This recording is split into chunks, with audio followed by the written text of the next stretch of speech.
So ಇಲ್ಲಿ London I ನೋಡ್ತಾ ಇದ್ರಲ್ಲ, ಲಂಡನ್ ಐಯಿಂದ ಆ ಕಡೆ ವಾಕ್ ಮಾಡ್ಕೊಂಡು ಬಂದರೆ ನಮಗೆ ಈ ಕಡೆ ಒಂದು ಬ್ರಿಡ್ಜ್ ಸಿಗುತ್ತೆ, ವೆಸ್ಟ್ ಮಿನಿಸ್ಟರ್ ಬ್ರಿಡ್ಜ್. ಈ ಕಡೆ ಬಂದರೆ ಇಲ್ಲಿ ನೋಡ್ಬೋದು ದ ಬ್ಯಾಟಲ್ ಆಫ್ ಬ್ರಿಟನ್ ಅಂತ ಹೇಳಿಬಿಟ್ಟು. ಸೊ ಜುಲೈ ಅಲ್ಲಿ ಸ್ಟಾರ್ಟ್ ಆಗಿದ್ದು 1940, ಜುಲೈ 10th 1940 ಸ್ಟಾರ್ಟ್ ಆಗಿದ್ದು ದ ಬ್ಯಾಟಲ್ ಆಫ್ ಬ್ರಿಟನ್ ಅಂತ.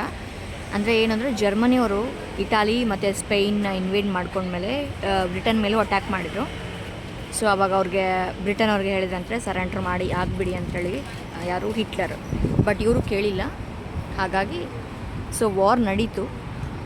ಜುಲೈ 10th 1940 ಸ್ಟಾರ್ಟ್ ಆಗಿದ್ದು 31st October, almost 31st October end ಆಯಿತು ಕೊನೆಗೆ.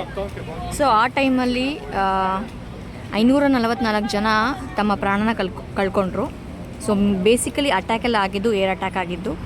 ಸೊ ಅವಾಗ ಅವರ ನೆನಪಿಗೋಸ್ಕರ ಈ ಮಾನ್ಯುಮೆಂಟ್ನ ಕ್ರಿಯೇಟ್ ಮಾಡಿದ್ದಾರೆ, ನೋಡ್ಬೋದು.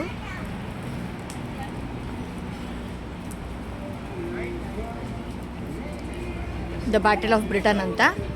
ಸೊ ಆ ವಾರ್ ಬಗ್ಗೆ ಎಲ್ಲ ಕೊಟ್ಟಿದ್ದಾರೆ. ಹಾಗೆ ಅವರು ಜೀವ ಕಳ್ಕೊಂಡಿರೋ ನೇಮ್ಸ್ ಎಲ್ಲನೂ ಅಲ್ಲಿ ಹಾಕಿದ್ದಾರೆ, ಲಿಸ್ಟ್ ಮಾಡಿ ಹಾಕಿದ್ದಾರೆ. ನಾವಿಲ್ಲಿ ಲಂಡನ್ನಿಂದ ಈ ಕಡೆ ಬಂದ ತಕ್ಷಣ ಕಾಣುತ್ತೆ.